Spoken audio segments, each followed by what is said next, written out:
Atlantic মহাসাগরে সৃষ্ট arene আরও শক্তিশালী হয়ে 4 মাত্রার ঘূর্ণিঝড়ে পরিণত হয়েছে। এ যাবৎকাল পর্যন্ত আটলান্টিকে সৃষ্ট সবচেয়ে দ্রুত তীব্র হওয়া ঝড়গুলোর মধ্যে এটি একটি। ঘূর্ণিঝড়টি যুক্তরাষ্ট্রের পূর্ব উপকূলের দিকে এগোতে শুরু করেছে। বর্তমানে এটি অ্যাঙ্গুইলা থেকে 120 মাইল উত্তর পূর্বে অবস্থান নিয়েছে। ঝড়টির আশেপাশে বর্তমানে বাতাসের গতিবেগ ঘন্টায় 233 কিলোমিটার।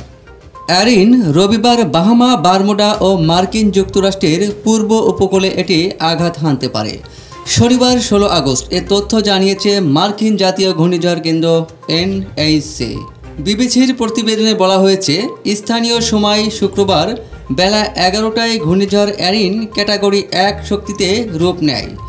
ঘন্টায় 75 কিলোমিটার বাতাসের গতিবেগ ছিল। পরবর্তী 24 ঘন্টায় অ্যারিন ক্যাটাগরি 5 শক্তিতে পরিণত হয়। এ সময় বাতাসের গতিবেগ ছিল ঘন্টায় 160 কিলোমিটার। সিএনএনের প্রতিবেদনে বলা হয়, ঘূর্ণিঝড় অ্যারিন আটলান্টিক মহাসাগরে সৃষ্ট সবচেয়ে দ্রুতগুলোর অন্যতম। কম সময়ে শক্তিশালী রূপ নেওয়ার ক্ষেত্রে এটি রেকর্ড।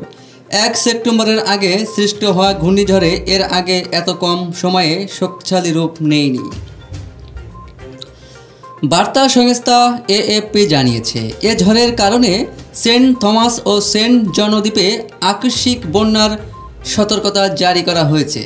পাশাপাশি Saint Martin, Saint Barthelemy, Saint Martin এবং তুর্কস ও কাইকোস দ্বীপপুঞ্জে ট্রপিক্যাল স্টর্ম সতর্কতা জারি হয়েছে।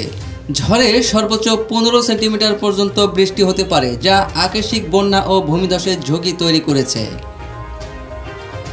এনএইচসির তথ্যমতে শক্তিশালী এ ঘূর্ণিঝড়টি অগ্রগামী অংশ রোববার 17 আগস্ট উত্তর লেওয়ার্ড দ্বীপপুঞ্জ, ভার্জিন দ্বীপপুঞ্জ, পুয়ের্তো রিকো, হিস্পানিওলা এবং টার্কস এবং কাইকোস দ্বীপপুঞ্জের কিছু অংশে প্রভাবিত করবে।